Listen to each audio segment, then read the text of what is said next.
다니엘은 BC 605년, 그러니까 여호야김 3년에 바벨론의 침략으로 인해서 포로로 끌려간 귀족 혹은 왕족이라고 할 수 있겠습니다. 그가 정말 포로로 끌려가서 이방인의, 그러니까 제국의 심장부에 들어가 가지고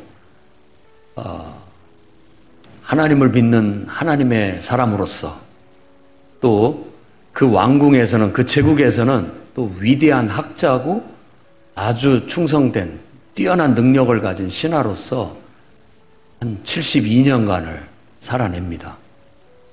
그러니까 바벨론 제국뿐만 아니라 그 뒤에 일어난 페르시아 제국, 그러니까 바사 제국이라고 하는 고레스 왕 때까지 그 나라에서 덕망과 존경과 모든 사람들에게 능력을 나타냈던 아주 훌륭한 그런 한 사람으로서 존재하게 되는 겁니다. 그 다니엘과 세 친구의 이야기, 그들의 신앙 이야기, 그리고 그 다니엘이 본 꿈과 환상의 이야기가 다니엘서에 기록이 되어져 있습니다. 다니엘이 포로로 끌려가서 왕립 학교에서 정말 우상에게 제사를 드리고 나온 음식을 먹고, 또 그 믿지 않는 우상을 섬기는 나라의 학문과 철학을 배우고, 이런 상황 속에 던져져 있을 때 그는 어떻게 했는가, 어떻게 신앙생활을 했는가, 어떤 태도로 그 속에서 살아남았는가를 다니엘서가 보여준다고 할 수 있겠습니다. 그것은 다니엘 한 사람만의 이야기가 아니라 세상 제국에 던져져 이제 어떻게 살아가야 할지를 모르고 있는 하나님의 백성인 이스라엘 백성들의 모습을 보여주는 하나의 모습이라고도 볼 수 있겠습니다. 그래서 정말 다니엘과 세 친구의 신앙의 이야기가 오늘날 우리가 세상 속에, 불신 세상 속에 던져져서 그 속에서 신앙 생활을 해나가는 우리들의 모습을 보여주고, 또 우리들이 본받아야 할 교훈들을 주고 있어서 오늘 이 말씀을 통해서 오늘날 성도들이 불신 세상 속에서 빛으로 살아가는 방법에 대해서 다음과 같이 말씀을 드리고자 합니다. 첫째는 불신 세상 속에서 신앙인으로 살아가시기 바랍니다.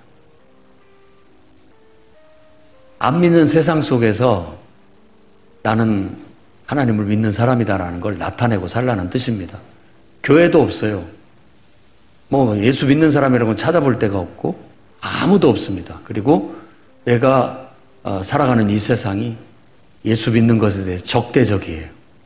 그런 속에서 우리가 숨죽이고 또 내가 예수 믿는 사람인지를 숨기면서 살아갈 것인가, 아니면 그 속에서도 당당하게 나는 예수 믿는 사람이다, 교회가 없어도, 믿는 믿음의 동료가 없어도, 예배 드릴 곳도 없고 아무것도 없어도 나는 그 속에서 나는 예배하리라, 나 혼자라도 예배하겠다, 나는 매일같이 기도하던 습관대로 매일같이 하나님께 기도하겠다, 나는 매일같이 습관처럼 하나님 말씀을 읽고 그 말씀을 묵상하고 내 삶에 적용할 적용점을 찾아서 실천하겠다, 누가 뭐라고 해도 나는 하나님 말씀의 가르침대로 바르고 온전하게 살아나가겠다 하는 분명한 신앙의 실천을 해나갈 것인가, 우리가 선택해야 할 문제입니다.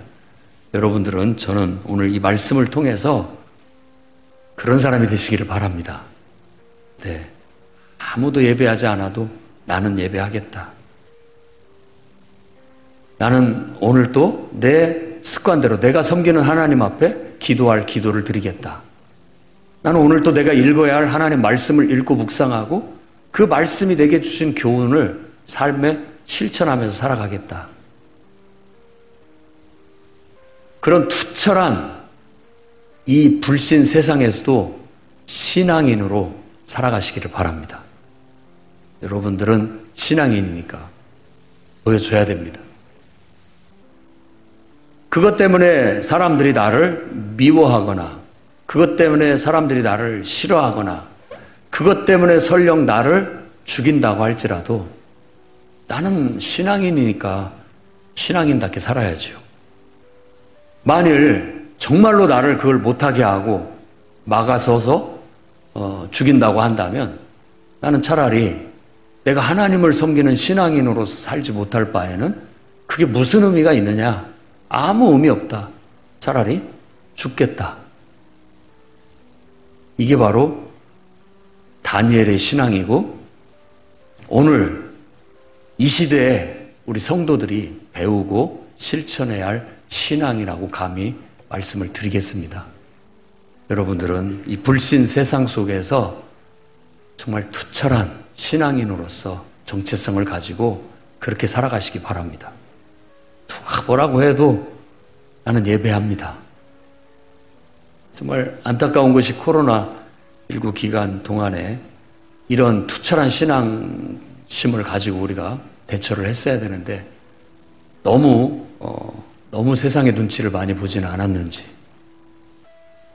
하는 그런 생각이 들 때가 있습니다. 아무리 뭐라고 한다 할지라도 나는 하나님 앞에 신앙인으로서 예배자로서 예배한다. 그게 내 삶의 원동력이고 그것이 내가 바르게 삶을 살아가는 모든 것의 근본이 되니까 하나님을 예배하겠다. 그리고 하루하루 매일 기도하면서 내 삶을 살아가겠다. 아침에 일어나면서부터 기도로 시작하고 중간중간에 기도하고 저녁에 잠들기 전에 기도하고 왜? 누가 봐도 나는 신앙인이니까 나는 하나님을 섬기는 사람이니까 기도의 습관이 내 안에 있는 것이죠. 누가 뭐래도 오늘 정해진 말씀 읽고 그 말씀 묵상하고 실천할 점을 찾아서 내 스스로가 하나님 말씀대로 바르게 사는 그런 습관을 들여가는 거예요.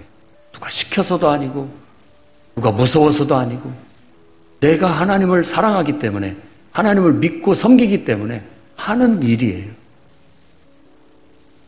그렇게 살아가는 것을 우리는 신앙의 인격이라고 합니다. 이 성경에 신앙의 인격자 대표적인 사람이 이 구약 성경에 두 사람입니다. 하나는 요셉이고 하나는 다니엘이에요. 늘 저도 이 시대에 요셉을 만들어야 된다. 이 시대에 다니엘을 만들어야 된다. 아니 이 시대에 요셉처럼 살고 이 시대에 다니엘처럼 살아야 된다. 어려서부터 신앙의 인격을 배우고 익혔어요. 그래서 이 사람들을 마치 세상에 던져놔요. 신앙의 인격자들을 세상에 던져놔요. 요셉은 갑자기 형들에게 미움을 받아 노예로 팔려가가지고 애굽 땅에 그냥 던져졌어요. 그가 거기에 던져졌을 때 신앙의 인격자로서 꿋꿋하게 살아갈 것인가 아니면 자포자기하고 낙심해서 세상에 동화될 것인가 라고 봤을 때 요셉은 그런 상황에 어떤 상황에 던져놔도 그 사람은 항상 신앙의 인격으로 살았다는 사람입니다. 보디발의 집에서도 그렇고 간음했다고 모함을 받아서 감옥에 갔을 때 감옥에서도 그랬고 그가 다시 복권돼서 이 애굽의 총리가 됐을 때도 똑같은 신앙의 인격으로서 신앙인으로서의 삶을 보여줬다는 겁니다. 다니엘도 똑같아요. 다니엘도 정말 어려서부터 신앙의 인격으로 잘 자랐는데 어느 날 갑자기 포로로 끌려가서 정말 우상을 섬기고 정말 하나님을 믿지 않는 세상 속에 던져진 거잖아요. 그 속에서 눈치 보고 불안해하고 어떻게든지 살아남으려고 갖은 술수를 다 쓸 수도 있는데 그 왕립 학교에서 뜻을 정하고 왕의 음식과 왕이 제공하는 포도주를 마시지 않겠습니다. 라는 것을 자기를 관리하는 환관장, 관리에게 가서 말을 합니다. 보통 용기 갖고 그런 얘기를 하겠습니까? 불안에 떨고 시키면 시키는 대로나 하지 무슨 말이 맞냐고 윽박지를 수도 있는 상황인데도 불구하고 왕의 음식과 포도주를 마시지 않는다라는 것은 하나님을 믿는 사람으로서 하나님만 섬겨야지 우상을 섬기는 우상의 제물로 바쳐진 음식과 음료는 마실 수 없습니다라는 그의 신앙 고백인 거예요. 나는 하나님 믿는 사람이기 때문에 그런 일은 할 수가 없습니다 라는 것을 표방한 거고 그 일 때문에 미움을 받아서 그 일 때문에 죽임을 당한다 할지라도 그렇게 사느니 차라리 죽음을 택하겠습니다라고 하는 그런 신앙의 정절이 있었기에 그런 말을 과감하게 요구할 수 있었다는 거예요. 여러분들은 믿지 않는 세상 속에서, 믿지 않는 학교에서, 믿지 않는 인본주의에 바탕을 둔 학문을 배우고 책을 보고 교육을 받고 믿지 않는 사람들의 인본주의에 바탕을 둔 자유주의의 철학과 사조 속에서 그걸 교리처럼 믿고 신봉하는 사람들에 의해서 그걸 강요받고 살아가고 있습니다. 그 속에서 나는 하나님을 믿는 사람입니다 라고 하는 분명한 세계관을 표방하고 하나님을 통해서 나는 세상을 바라보고 하나님을 통해서 세상을 해석하고 하나님 말씀에 입각한 삶을 사는 사람입니다라고 하는 자신의 신념을 주장하면서 그 모든 세상 속에서 살아갈 수 있겠느냐라는 말입니다. 당당하게. 학생들도 잘 알아야 됩니다. 우리가 배우는 학교에서 교과서는 인본주의의 토대를 두고 있고 그리고 자유주의의 토대를 두고 인권을 가르치고 자유를 가르치고 또 철학을 가르칩니다. 그래서 그런 인간을 만들려고 하는 거예요. 우리가 교회에서 가르치는 가르침도 그와 같은데 우리는 똑같이 그들은 인본주의의 토대를 둔 모든 학문이지만 우리는 신본주의, 그러니까 창조주를 인정하고 하나님을 인정하는 그런 관점에서 세상을 보고 인간을 논하고 인생을 논하는 관점에서 교육을 가르칩니다. 그러니까 학교에서 배울 때 우리도 다니엘과 같이 꿋꿋한 태도를 가져야 됩니다. 여러분이 학교에서 학생이 돼서 학교에서 가르치는 교과서를 배우지만 나는 신앙인이다 라는 뜻을, 마음을 분명하게 정하고 학교에서 배우는 내용들을 그 위에다가 우리는 인본주의 위에다가 신본주의를, 하나님을 덮어야 돼요. 씌워야 된다고. 그게 한 끗 차이입니다. 세계관 싸움이에요. 알고 보면 지금 세계관 싸움이 벌어지고 있는 겁니다. 옛날에는 전통적으로 당연히 창조주 하나님을 인정하고 신의 뜻과 신의 눈으로 인생을 해석하고 신의 마음으로 인생을 바라보고 살아가도록 그게 당연한 거였어요.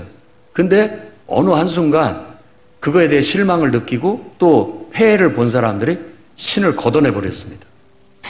신을 걷어내버렸어요. 그리고 거기에다가 신처럼 그 신을 걷어낸 자리에다 인간을 올려놨어요. 인간을 신적인 존재로. 하지만 인간이 신이 될 수는 없다는 걸 우리가 잊어서는 안 됩니다. 절대 잊어서는 안 됩니다. 여러분 연금술이라는 말을 들어봤죠? 한 2000년 넘게 사람들이 납이라든지 어떤 다른 금속을 금으로 변화시킬 수 있다라고 믿었어요. 19세기 와서 포기했습니다. 대신 남는 것은 그게 과학이잖아요. 실험이고 과학. 그러니까 합금을 만들어내는데 하나의 좋은 발견을 했고 도움을 줄 수 있었지만 어떤 것을 변화시켜가지고 금이 되지는 않는다. 금이라는 건 연력학 2법칙 엔트로피라고 하는데 이것에 해당되지 않은 유일한 지구상의 물질이 금이에요. 모든 것은 시간이 지나면서 변해버립니다. 그런데 금은 변하지가 않아요. 물속에 넣어놔도 안 바뀌고 어떤 환경에다 갖다 넣어놔도 절대 변하지가 않습니다. 그래서 금을 귀하게 봤던 것이죠. 그러면서 이 금, 연금술 그 자체가 서서히 이제 어떤 인간 계몽이라는 철학으로 이해가 되어지게 됩니다. 사람을 어떻게 하면 금처럼 바꿀 수 있을 것인가? 정말 가치 있는 존재로, 의미 있는 존재로 바꿀 수 있을 것인가? 인본주의는 인간이 스스로 금이 될 수 있다라고 믿는 겁니다. 스스로 자기 수행과 자기 훈련과 자기 연단을 하면 금이 된다. 이렇게 그러니까 신이 된다라는 뜻이죠. 스스로가 신이 된다라는 게 인본주의입니다. 물론 그것을 향한 인간의 계몽과 어떤 개발, 훈련, 발전에는 도움이 될 수 있지만 모든 인간들이 이구동성으로 느끼는 것이 인간은 안 된다. 연금술을 통해서 금이 되지는 못한다 하는 것을 느끼듯이 한계가 있다. 이렇게 보는 겁니다. 근데 신본주의는 뭐냐면 똑같아요. 인간이 신이 된다라는 것. 우리 힘으로 되는 게 아니라 하나님의 은혜로 된다. 하나님의 은혜와 하나님의 축복으로 우리가 금이 되는 것이지. 그래서 우리가 그 신앙의 영역 안에서 금 같은 믿음이라고 말하는 거예요. 하나님을 믿는 믿음으로 인간이 금 같은 존재가 되는 것이지, 하나님의 은혜 없이 될 수 있는 인간은 하나도 없다. 인간은 다 죄인이고 인간은 다 불완전하고 겉으로는 아름다워 보이지만 이면을 보면 다 더럽고 추하고 어디 내세울 것 없는, 다 죽으면 썩을 인간에 불과하다. 그렇게 말하는 겁니다. 연금사 하인리 쿤드라라는 사람이 그 실험실에 써놓은 문구예요. 라틴어로 써 있는데, 신이 없다면 어떤 인간도 위대해질 수 없다. 신이 없다면 어떤 인간도 위대해질 수 없다. 여러분, 이런 것을 세계관이라고 하는 겁니다. 우리가 신학을 신학교 다니는 사람들, 목회자 다니는 사람들이나 신학을 한다고 하지만 우리 모두는 다 신학자입니다. 신에 대해서 탐구하는 사람들이니까. 나는 누구지? 인문학입니다. 인간을 배우는 거니까. 인생이 도대체 뭐지? 인생은 도대체 어떻게 살아야 되는 거야? 다 인문학이에요. 그런데 인간을 배우고 인생을 논하다 보면 신이라는 존재를 우리가 인정하지 않을 수가 없어요. 왜냐하면 신이라는 존재를 통하지 않고 인간이 존재할 수가 없고 인생을 논할 수가 없다라는 걸 깨닫게 되는 거예요. 왜냐하면 그냥 인간은, 우리가 인간을 살아가는 인생은 신이라는 존재를 전제하지 않는다면 무의미해요. 왜 태어났는지, 뭘 위해 살아야 되는지, 어떻게 나중에 인생이 귀결될지도 완전히 무주공산이에요. 방향도 없고 어떤 목표도 없고 가치도 없고 의미도 없는 거예요. 그냥 사는 거예요. 그냥 살 뿐이라고요. 그런데 그 모든 것들을 딱 붙잡아 줄 수 있고 인생의 방향을 잡아줄 수 있고 인생의 목표를 제시해 줄 수 있고 삶의 가치를 제시해 줄 수 있는 전제가 신이라는 거예요. 그러니까 신이 없다면 인간이 계몽되는 것은 한계가 있습니다. 불완전해요. 그리고 항상 썩어버립니다. 신이라는 존재가 우리를 이렇게 은총으로 덮어주지 않는다면 금이 될 수가 없어요. 변화될 수도 없는 거예요. 그렇기 때문에 우리는 이 불신 세상에 살지만 신을 인정하고 하나님을 인정하고 하나님의 은총 속에서 살아가는 삶을 살기로 선택한 사람들이에요. 그게 바로 신앙인입니다. 그러니까 믿지 않는 세상, 신을 인정하지 않고 온 세상을 창조한 신, 우리를 사랑해서 우리를 사랑으로 돌보는 신, 우리를 너무나 사랑해서 인간이 되어 이 땅에 오시고 우리의 허물과 죄와 연약함, 죽음을 하나님께서 벗겨내시기 위해서 친히 대신해 십자가에 죽으신 그 하나님, 죽음으로 끝난 게 아니라 죽었다가 죽은 자 가운데서 유일하게 최초로 부활하신 그 하나님, 그 하나님을 인정할 때 그 하나님 안에서 이 죽을 몸이 죽지 않을 몸이 되고 나중에 우리가 하나님 나라를 유산으로 받는다라고 하는데 그 유산이라는 게 당연히 신과 신적인 모든 것들을 유산으로 받기 때문에 우리가 신적인 존재가 된다는 겁니다. 금이 되는 방법은 하나님의 은총밖에 없어요. 그래서 우리는 그걸 믿고 그 가치관과 그 세계관을 확신하고 그것이 진리라고 확신하고 살아가는 거예요. 그런데 세상이 야, 특정 종교 벗겨내. 종교를 갖고 싸우고 난리를 법석을 들고 종교를 가지고 안 싸우면, 진리를 가지고 안 싸우면 뭘 갖고 싸우고 있습니까 지금? 사람들 다 다른 거 갖고 싸우고 있거든요. 자기 교리들 갖고 싸우고 있어요. 자기들이 믿는 신, 자기들이 주장하는 교리 갖고 싸우고 있는 거예요.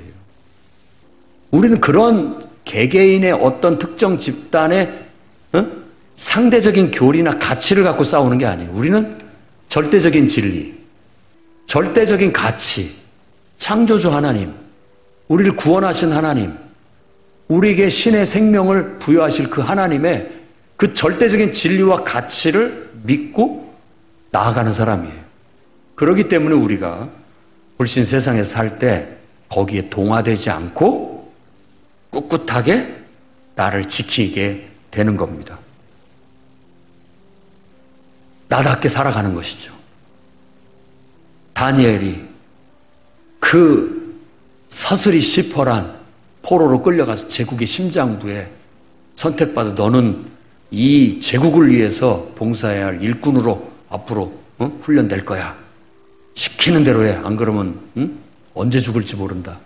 말 한마디면, 왕 말 한마디면 너는 목이 떨어진다 라고 했다 할지라도 그 속에서 하나님을 믿는 신앙을 나는 저버릴 수 없습니다.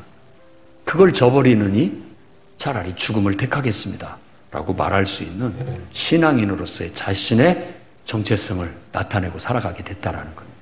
우리 학생들도 학교에서 그리스도인으로 하나님을 믿는 사람이라는 것을 나타내고 배운 것들을 그 믿음으로 이렇게 분별하면서 받아들여야 됩니다. 그게 신앙인으로 살아가는 거예요. 여러분들이 직장에 가서도 또 어떤 사업을 하든 사회생활을 하든 어떤 높은 지위에 올라가든 항상 기독교적인 세계관과 성경적인 세계관을 가지고서 그것을 주장하고 그것을 실천하는 삶을 살아가시기 바랍니다. 괜히 내가 뭐 잘났다고 이런 마음 갖지 마십시오. 그 착한 채 하는 거 아닙니다. 오히려 당당하게 우리 신앙을 말하고 우리 신념을 얘기하고 그 신념을 지킬 수 있어야 됩니다. 보통 남자들은 군대 가면 그 테스트를 많이 받습니다. 그래도 학교에서 나 예수 믿는 사람이야 라고 하는 건 쉬운 일이에요. 이제 우리 때 군대 갔을 때는 주일날 이제 종교활동을 가야 되는데 고참이 빠져가지고 무슨 종교활동 가서 걸레질해 하면 해야지 꼼짝 없지 못하는 거예요. 그럼에도 불구하고 신앙을 지키고 예배를 드려야 된다라고 설득을 하고 주장을 하고 그것 때문에 주어 터져도 또 그것 때문에 미움을 받고 어떤 일이 있어도 그걸 지켜나가는 거예요. 저는 하나님께서 복을 주셔가지고 주일날만 되면 서슬 시퍼런 고참들이 내게 눈총을 줘도 저 위에서 작전장교가 전통을 내려가지고 성가대 보내 하면 그냥 갔어요. 하나님의 은혜라고 생각하고 모든 정말 부모님 비롯한 교우들이 기도해줘서 그런 길이 열렸다고 생각해요. 제대하는 날까지. 아무리 내무반에 중대에 바쁜 일이 있어도 오라고 하니까 가는 거죠. 가서 예배 끝나면 다시 집차로 다시 데려다주고 했던 기억이 납니다. 열중서 시켜놓고 담배 불리고 코를 이렇게 잡으면 숨은 쉬어야 되니까 빨아들이면 기침 컬럭컬럭 하면 그거 갖고 놀리고 하더라도 저는 그리스도인으로서 담배는 피지 않습니다. 어떤 그게 꼭 그런 건 아니겠지만 그렇게 배웠고 그렇게 지켜야 되느라고 믿었기 때문에 다른 이유가 아니에요. 나는 그리스도인이라는 걸 증거하는 겁니다. 회식이 있어서 군대에서 파티를 하면 술 추진을 하고 술을 먹고 맛있게 하는데 받기는 받겠습니다만은 마시지는 않겠습니다. 너 특별하니? 응? 왜 그렇게 떼똥맞게 행동을 하니? 두드러지게 하더라도 저는 그리스도인이기 때문에 제 믿음을 따라서 그렇게 할 수밖에 없습니다. 라고 말했던 것이죠. 그런 것들 때문에 눈총도 받고 미움도 받고 좀 그랬지만 결국은 인정을 받게 되더라고요. 인정을 해주고 인정을 받게 되고 나중에는 뭐 이제 내무반에 우리 최 고참이 사격을 앞두고 야, 너 한번 기도 좀 해라. 내일 사격이 있는데 걱정이 된 나머지 기도해달라고 부탁을 했고 다 누워서 순건받고 자려고 할 때 제가 거기서 대표로 기도했습니다. 저는 진지했고 사람들은 다 장난으로 알았죠. 기도를 하나님이 들어주셨든지 좋은 성적을 거둬가지고 포상휴가도 받게 됐습니다. 믿든지 안 믿든지 하나님이 나와 함께 하셨고 내 기도를 들으셨다고 믿어요. 그러니까 그냥 웃으면서 그것을 그 사람을 그렇게 한다고 해서 내가 미워하고 막 갈등하고 서로 싸우고 이런 게 아니라 웃으면서 아무리 그렇게 한다 할지라도 나는 그 꼭대기에 있는 것처럼 나는 그리스도인입니다. 나는 믿음으로 신앙인으로서의 어떤 위배되는 삶을 살 수는 없습니다. 라는 걸 지킬 수 있었다는 것이죠. 여러분들도 직장에서나 여러분들이 속한 어떤 사회 공동체에서 꼭 그렇게 하시기 바랍니다. 용기가 필요합니다. 어떤 사람은 부끄러워서 못하기도 합니다. 내가 뭐라고 막 두드러지는 거, 눈총을 받는 거, 시선이 집중되는 거, 그게 싫어서 그냥 타협해버리고 말 때도 있습니다. 또 어떤 뭐 승진이라든지 어떤 피해를 볼까봐 그런 것들 때문에도 눈치를 보기도 할 수 있습니다. 그걸 이해하지 못하는 건 아니지만 이해한다고 해서 옳은 건 아니라는 거죠. 어떤 의미에서 우리는 다니엘과 같은 신앙을 가져야 되는 겁니다. 불신 세상 속에서 투철한 신앙인으로 살아가시기 바랍니다.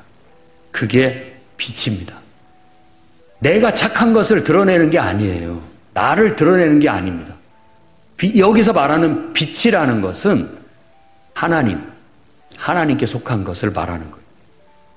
그러니까 성경에서 말하는 빛은 생명, 진리, 하나님과 관련된 하나님께 속한 속성들을 말하는 거예요. 우리가 빛을 드러낸다라는 것은 내 안에 있는 하나님의 생명, 하나님의 진리, 하나님 자신, 하나님께 속한 속성들을 나라는 인격을 통해서 내 삶을 통해서 나타내는 거예요. 그게 신앙인으로 살아가는 겁니다. 나를 나타내는 것이 아니라 내 안에 있는 하나님을 나타내는 것이죠. 그걸 꼭 보여줄 수 있는 불신 세상에서 꼭 신앙인으로서 삶을 살아가시기를 바랍니다. 두 번째로는 하나님 영광을 위해서 실력을 발휘하는 여러분들 되기를 바랍니다. 우리가 신앙을 결단하고 어떤 상황에 나를 던져놓으시더라도 저는 거기서 신앙의 인격자로서 삶을 살아가겠습니다. 요셉이 그랬던 것처럼 다니엘이 그랬던 것처럼 그러면 하나님이 가만 안 계십니다. 도와주신다는 거예요. 오늘 다니엘서 1장 8절 9절 말씀에 다니엘은 뜻을 정하여 왕의 음식과 그가 마시는 포도주로 자기를 더럽히지 아니하리라 하고 자기를 더럽히지 아니하도록 환관장에게 구하니 하나님이 다니엘로 하여금 환관장에게 은혜와 긍휼을 얻게 하신지라. 내가 신앙의 정절을 지키기로 결단하고 내가 신앙인으로서 삶을 살겠다라고 결단하고 나갔더니 하나님이 도와주시더라. 미워할 줄 알았고 나를 해코지를 하고 나를 죽일 줄 알았는데 오히려 하나님이 도와주시니까 호의를 베풀게 만들어주실 뿐만 아니라 그 뒤에 말씀을 보면 1장에 학문을 더하게 해주시고 서적을 깨닫는 깨달음이 남다르게 해주시고 지혜를 주시고 다니엘에게는 꿈과 환상을 해석할 수 있는 능력을 주셨다.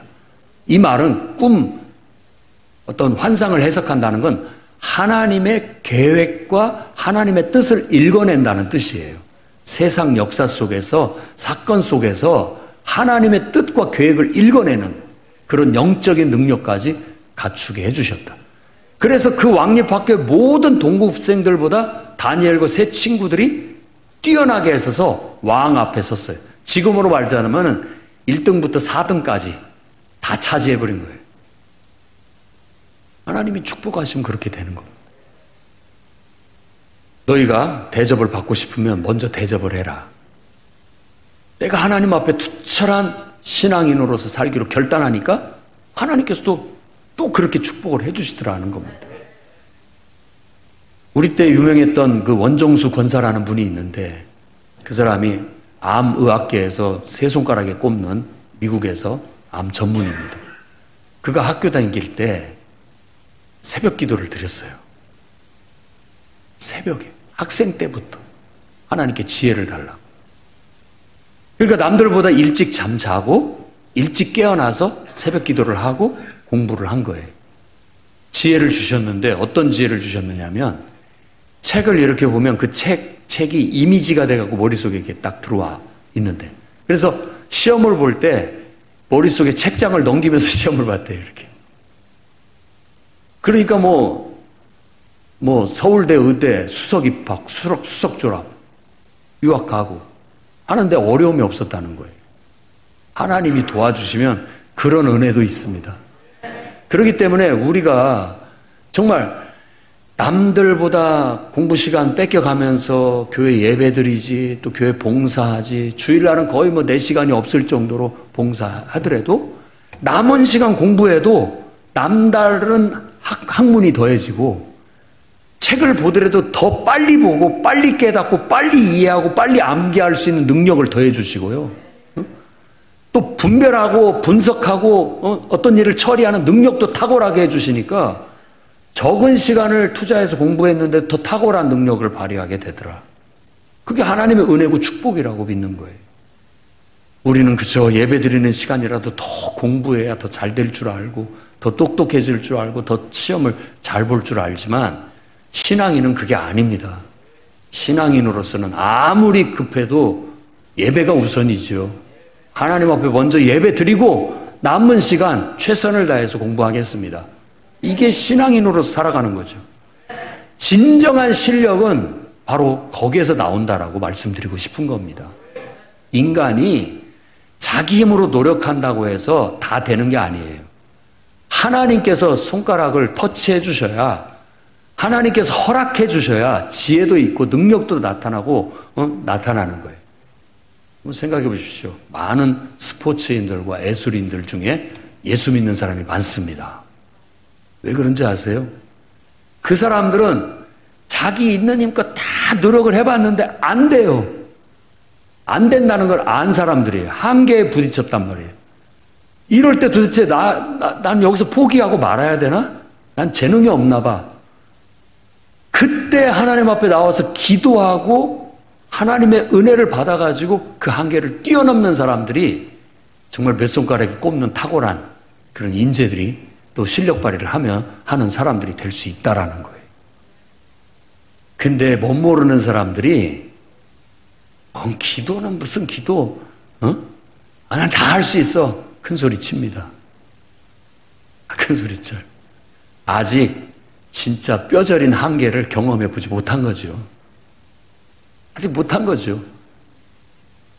정말 하고 싶은데 힘이 안 되고 능력이 안 되고 이런 상황에서 정말 누군가 좀 도와줬으면 이 한계를 뛰어넘고 싶은데 여기를 더 극복하고 싶은데 그때 하나님 앞에 와서 기도했더니 웬걸 정말 생각지 않은 길이 열리고 생각지 않게 어떤 것들이 해결되고 이건 정말 하나님의 은혜다 하나님의 축복이다 하는 것들이 많이 있다라는 거예요. 그래서 진정한 실력은 하나님이 주셔야 된다라는 거 믿으시기 바랍니다. 아무리 내가 인간적인 방법과 육신적인 방법으로 노력해도 하나님이 허락하시지 않으면 한계에 부딪혀서 더 넘어가지 못합니다. 요셉도 한계에 부딪히면 그가 인간적으로 했다면 거기서 더 이상 발전하지 못했을 겁니다.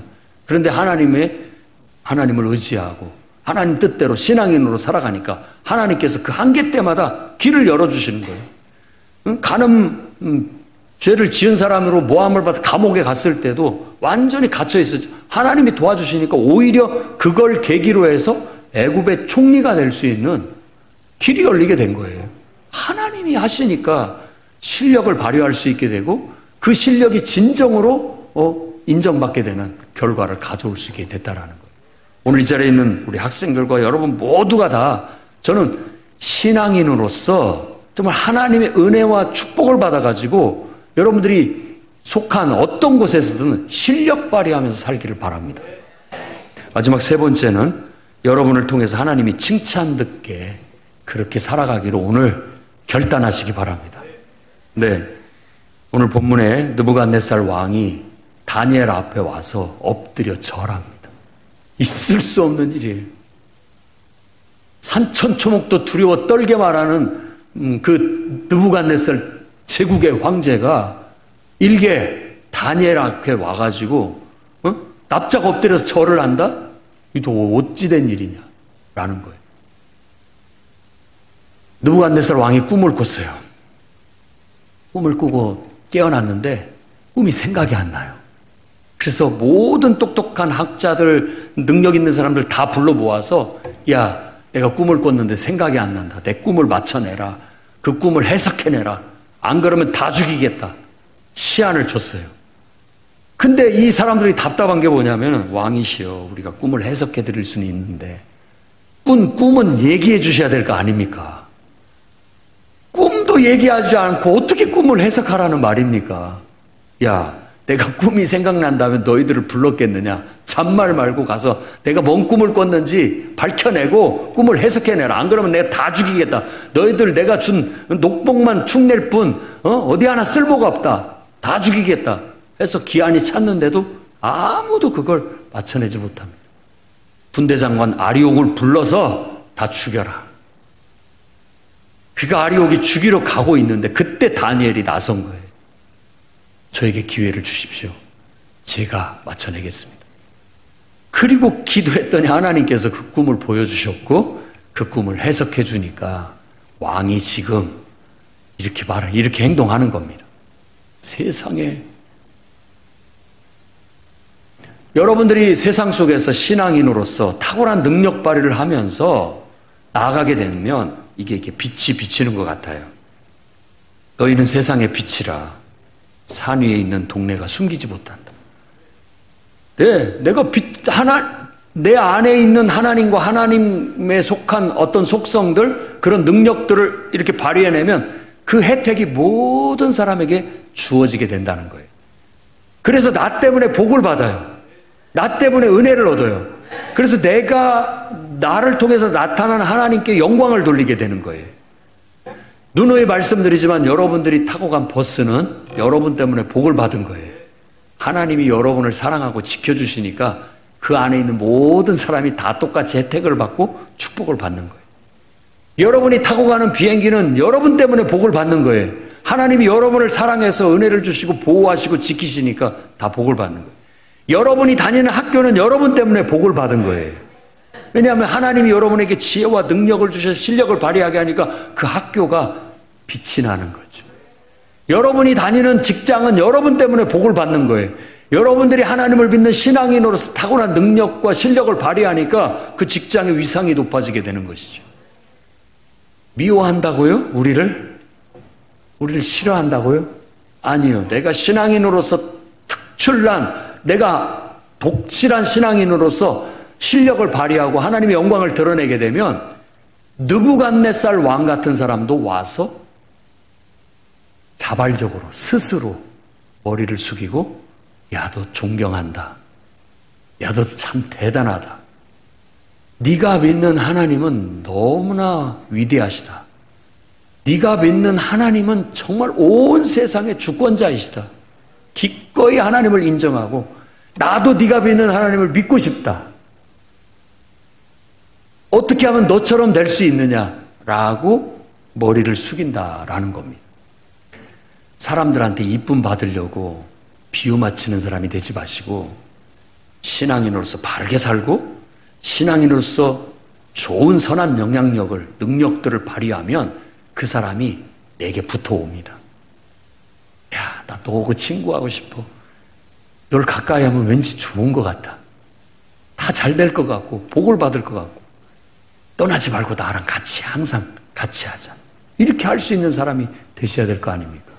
그게 바로 나를 통해서 결국은 하나님의 능력이 나타나게 되고 하나님의 영광이 드러나게 되면서 결국은 하나님께 칭찬을 듣게 만드는 내가 그런 역할을 하게 된다는 거였죠. 그래서 오늘 저는 여러분들이 세상에서 빛으로 살아가시기를 바랍니다. 신앙인으로서 부끄러워하지 말고 조금 당당하게 용기를 내서 신앙인답게 살아가십시오. 하나님께 기도하면서 정말 탁월한 지혜와 능력을 주셔서 모든 사람에게 하나님의 은혜와 축복이 미칠 수 있게 해주십시오. 기도하며 나아가십시오.